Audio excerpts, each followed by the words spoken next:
you understand that we have, because old people are dying? Do you see this graph? The last time we had this much death was 2008. Do you know what the average age of death with COVID is? According to official national statistics, it's 82 years and 3 months. The average age of death normally, 81 years.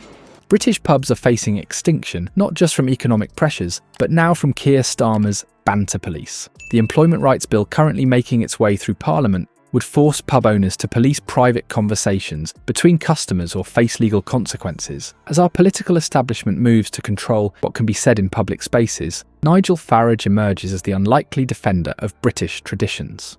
While the Conservative Party has failed to block this legislation. That's the British Medical Journal. No, I came here to speak to this man, not your security. You have failed me. Thank you. Okay. I've been a Labour voter my entire life. You have failed to be the opposition. Farage's Reform UK is gaining unprecedented momentum by championing the freedoms ordinary Britons hold dear. Before we move on, I'd like to ask you a small favour. If you appreciate this content, please take a second to like this video and subscribe to the channel. Over 98% of you watch the videos without subscribing. It costs you nothing, but it makes a huge difference to us. So, did you click the subscribe button? Great, thank you so much. Now back to the video. While most Britons were caught up in the drama of the recent election, Keir Starmer's government was working behind closed doors on something far more insidious.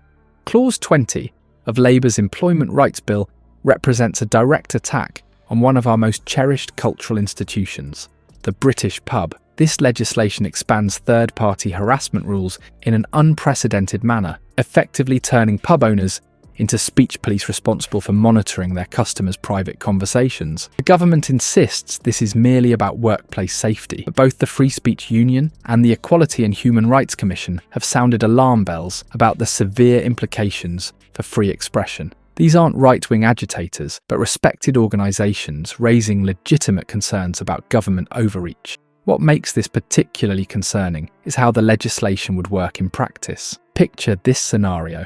Two friends sitting in a corner of their local, having what they believe is a private conversation. A staff member overhears something deemed offensive by current standards. Under this new legislation, the pub owner could face legal action and significant financial penalties, regardless of whether anyone intended harm. The law requires no demonstration of intent, merely that an offensive environment was created. But who decides what's offensive? The definition remains conveniently vague. The economic impact on Britain's pub industry will be devastating. Already struggling with rising costs and changing social habits, pubs now face potential compliance costs and legal defence fees that could easily run into billions annually. Smaller, independent establishments will bear the brunt of this burden, forcing many to close their doors permanently. Conservative peers attempted to remove Clause 20 during parliamentary debates, but were defeated, revealing the political establishment's unified approach to controlling speech. Even more concerning was Transport Minister Lillian Greenwood's contradictory statement that private conversations are fine as long as they don't affect others. This circular logic leaves pub owners in an impossible position of trying to determine when speech crosses an invisible, subjective line.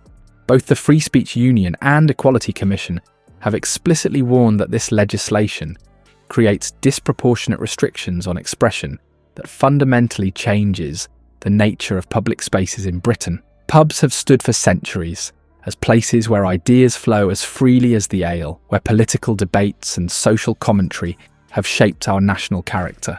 This legislation threatens to transform these vibrant social hubs into sterile, monitored spaces where genuine conversation is replaced by self-censorship. As traditional political forces unite to restrict speech in this unprecedented manner, one political figure stands apart from the establishment consensus. Nigel Farage has emerged as the unlikely hero in this battle for British cultural preservation. As the establishment tightens its grip on British freedoms, Nigel Farage has positioned himself as the unlikely champion of the people's liberties. His journey from political outsider to potential prime ministerial contender represents a direct challenge to a system that increasingly restricts what ordinary Britons can say and do. Farage's calls for sweeping reforms, including abolishing what he terms the abomination of the House of Lords and implementing proportional representation, strike at the heart of Britain's political establishment. What makes Farage particularly threatening to the status quo is his proven track record of success against overwhelming opposition. Brexit stands as the most obvious example, a victory for direct democracy that Farage championed despite the united resistance of Britain's political, media, and business elite. His commitment to referendums on major national issues reflects a fundamental belief that voters, not politicians, should determine the country's direction. Reform UK's electoral gains tell a compelling story. The party has won control of 10 local authorities and secured victory in the Runcorn by-election. These successes have rattled traditional parties, leading Conservative leader Kem Bardin to make a remarkable admission. She stated that her primary job was to prevent Farage from becoming Prime Minister, a clear acknowledgement of the establishment's fear that genuine reform might actually happen. Unlike career politicians from Oxford, who have dreamed of power since university, Farage insists his motivation is principled change rather than personal ambition. "I'm not one of these people who went to Oxford University dreaming to be Prime Minister. I'm in it to change things," he stated. This principles-driven approach creates a stark contrast with Starmer's Labour Party, which claims to represent working people while simultaneously restricting their basic freedoms in pubs and public spaces. As Reform UK challenges Britain's entrenched two-party system, Farage's vision of a country where freedoms are protected becomes increasingly plausible. His party is already using its newfound influence to resist government policies, with Reform UK chair Zia Izef preparing legal challenges against the government on immigration issues. Farage's growing electoral success demonstrates he's transforming from political gadfly to legitimate contender for Britain's highest office. For millions of Britons who feel silenced by speech restrictions and ignored by an establishment consensus, he represents a genuine alternative to politics as usual. The battle for Britain's soul is increasingly being fought between two visions: the establishment's trend toward controlling what citizens can say and do, and Farage's defence of traditional British freedoms. The question remains whether enough voters will join his rebellion against creeping government control of daily life. The battle lines in British politics have never been clearer.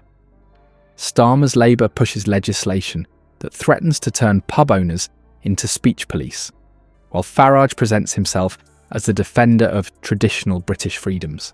This pub crackdown isn't merely about casual conversation. It represents a fundamental choice about Britain's future. Do we want a society where government monitors private speech, or one that preserves individual liberties? Farage's political journey from outsider to potential Prime Minister offers a genuine alternative to the establishment consensus. The question now is whether enough Britons will recognise what's at stake and join his rebellion against the creeping control of daily life.